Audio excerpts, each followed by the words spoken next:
बिस्मिल्लाहिर्रहमानिर्रहीम। अस्सलाम वालेकुम नाज़रीन, आप यूट्यूब चैनल देख रहे हैं। मैं इमरान खान हूं।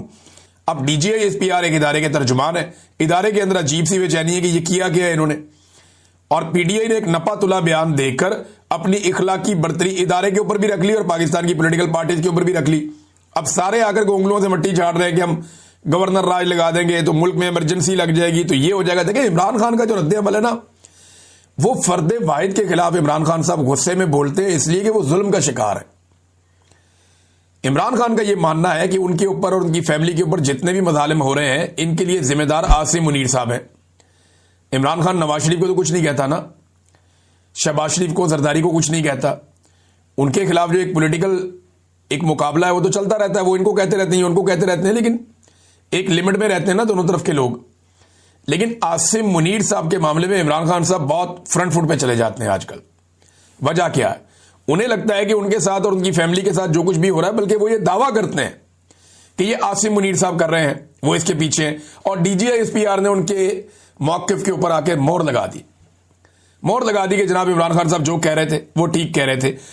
एक चीज जो है ना, ज़हनी मरीज का जुमला, ये इंतहाई नागवार जुमला, ये दोनों तरफ से जो भी इस्तेमाल करे है तो नागवार। लेकिन आसिम मुनीर साहब के लिए एक बहुत बड़ा पंगा है इसमें। मैं आपको बताता हूं कैसे। देखिए, शहबाज शरीफ साहब को जब से इमरान खान साहब ने अर्दली का लकब दिया, लोग उन्हें उसी तरह सोचना शुरू हो गए, उसी तरह देखना शुरू हो गए। और शहबाज शरीफ साहब को आलमी सतह पे भी बाज लोगों ने शू शाइन बॉय का नाम दे दिया और शहबाज शरीफ साहब ने हरकतें भी ऐसी की। अब आसिम मुनीर साहब के बारे में इमरान खान साहब कहते हैं ये ज़हनी मरीज है। अब ये ज़हनी मरीज अगर किसी मुल्क का आर्मी चीफ है और वो मुल्क एटमी कुव्वत है, वो ये फिर एक नया पंगा है। अब इमरान खान साहब ने तो कह दिया, उन्होंने कहा जो उनके ऊपर जुल्म हो रहा है, उनकी पार्टी के ऊपर जो जुल्म हो रहा है, जिस किस्म का वो तशद्दुद का सामना कर रहे हैं, जिस किस्म के हालात में उनको डाल दिया गया है और पाकिस्तान नीचे से नीचे जा रहा है, वो उस तनाजुर में ज़हनी मरीज कह रहे हैं। लेकिन यहां पे एटम बम का कंट्रोल भी उन्हीं के पास है, आसिम मुनीर साहब के पास। तो ये काबिल कबूल नहीं हो सकता ना, ये बड़ा प्रॉब्लम क्रिएट हो जाएगा। तो ये बड़ा नागवार गुजरता है जुमला। और फिर इमरान खान साहब को वापस जब ये कहा गया DGISPR की जानिब से साइकोपैथ या ज़हनी मरीज, और DGISPR ने अपनी प्रेस कॉन्फ्रेंस में आंख मारते हुए ये कहा, वैसे ये जेब तो नहीं देता, यूनिफॉर्म पहन के आप आंख मारें, एक खातून सहाफ़ी आपको सवाल करें और आप आंख मार के उसका जवाब दें, बड़ा नामुनासिब है। मैं कोई ऐसी मायूब बात नहीं कर रहा, लेकिन ये तर्ज अमल नामुनासिब है। बॉडी लैंग्वेज होनी नहीं चाहिए एक यूनिफॉर्म्ड ऑफिसर की। शहबाज शरीफ ने जब आंख मारी थी, अजीब सा मुंह बनाया था। जब ट्रंप ने कहा था आओ ना, वो जो अंदर तारीफें कर रहे थे, अंदर बंद कमरे में जो तारीफें कर रहे थे, जो अंदर मेरी गेम उठा रहे थे, वो इधर उठाओ सबके सामने। तो शहबाज शरीफ साहब आंख मारते हुए फटाफट आए और शू शाइन बॉय बन गए। फटाफट शहबाज शरीफ साहब ने तारीफों के पुल बांधे, फिर वापस निकल गए। अब उन्होंने भी एक इस तरह का ही मुंह बना के आंख नीचे की थी। ऐसे ही DGISPR ने तो बाकायदा आंख मार दी। अच्छा, मैंने जब पहले क्लिप देखा ना, मैं हैरान हो गया। मैंने कहा नहीं, इस लेवल तक नहीं जा सकते। फिर एक YouTube के ऊपर जाकर देखा, वहां पे भी इसी तरह आंख मारी हुई थी। वो एक दो जगह पे देखा तो हर जगह पे वो आंख मारी हुई है DGISPR ने। कितनी मायूब और कितनी बुरी बात है। ये बॉडी लैंग्वेज की बेसिक आइडियोलॉजी इनको पता होनी चाहिए। छोटी छोटी चीजों का आइडिया तो होना चाहिए ना। DGISPR है, आम आदमी तो नहीं है। पूरे इतने बड़े इदारे को, पाकिस्तान का सबसे बड़ा इदारा है, उसको रिप्रेजेंट कर रहे हैं। बहरहाल, अब ये जो ज़हनी मरीज वाला मामला है, इमरान खान साहब को भी ज़हनी मरीज वापस कह दिया गया, उसकी वजह से ये इशू बहुत उठ गया पूरी दुनिया में। अच्छा, इमरान खान को तो ज़हनी मरीज आप साबित कर ही नहीं सकते। वो तो जेल के अंदर बैठा हुआ 2.5 साल से पूरे पाकिस्तान को घुमा रहा है और आपकी सारी सियासत उसके इर्द गिर्द घूम रही है। वो आदमी ज़हनी मरीज कैसे हो सकता है? वो तो बलागज़हीन आदमी होगा जिसने सबको चक्कर दिया हुआ जेल के अंदर बैठ के, जो जेल के अंदर बैठ के अपनी पार्टी नहीं पूरे मुल्क के निजाम के फैसले कर रहा है और आप उसके सामने मजबूर है। ये वो आदमी है जब पूरी दुनिया कोविड के अंदर, जब कोरोना वायरस आ गया था, पूरी दुनिया कोरोना के अंदर मार खा रही थी। पाकिस्तान की मिलिट्री एस्टेब्लिशमेंट सहाफियों को बुला बुला कर कह रही थी कि इमरान खान पे दबाव डालो, लॉकडाउन लगाए। अपोजिशन जमातों को एस्टेब्लिशमेंट कह रही थी कि इमरान खान पे तुम दबाव डालो, ये लॉकडाउन लगवाए, ये पाकिस्तान को मरवा देगा। लेकिन वो अकेला आदमी डट गया था। उसकी जहानत का आप यहां से अंदाजा करें कि पूरी दुनिया ने तारीफ की कि दुनिया में अगर कोई मुमालिक टॉप के ऊपर निमट सके कोरोना वायरस से, जिनकी हिकमत अमली सबसे बेहतर थी, तो उनमें एक इमरान खान था। ज़हीन तो वो उतना है, और इसकी जहानत के बारे में बहुत सारे लोग बहुत सारी बातें बाजी में कर चुके हैं। नाज़रीन, DGISPR ने शेख मुजीब को गद्दार कहा था।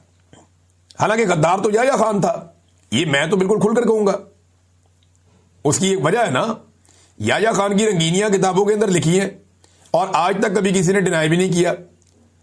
हमारे जो मुजीबुर रहमान शामी साहब हैं, उन्होंने जो कुछ याया खान के बारे में बताया प्रोग्राम के अंदर टीवी के ऊपर, वो सुन लें आपके कानों से धुएं निकल जाएंगे। जितनी तारीख की किताबें वो बताती हैं, मुजीबुर रहमान कमीशन की रिपोर्ट पढ़ लें, वो ये बताती है कि याया खान ने जो तबाही फेरी उसकी वजह से पाकिस्तान दो टुकड़े हुए। तो गद्दारी तो याया खान ने की ना, आइन से भी गद्दारी की, हलफ से भी गद्दारी की, अपने मुल्क से भी गद्दारी की, पाकिस्तान के 90,000 के करीब फौजी भी कैदी बनवा दिए, तारीख का बदतरीन सरेंडर भी करवा दिया। तो गद्दार तो जनरल याया था। अच्छा, जनरल मुजीब को अब DGISPR कह रहे हैं जी गद्दार है, मगर नवाज शरीफ का अभी एक क्लिप वायरल हो गया दोबारा, उसमें तो वो कह रहे हैं कि वो बहुत अच्छा आदमी था। एहसन इकबाल साहब कह रहे हैं कि वो तो फातिमा जना का पोलिंग एजेंट था या उनका कंपेन एजेंट था, उनके साथ था। जब उसने देखा कि इन्हें यहां इंसाफ नहीं मिल रहा कायदे आजम की बहन को, तो मेरे लोगों को क्या मिलेगा।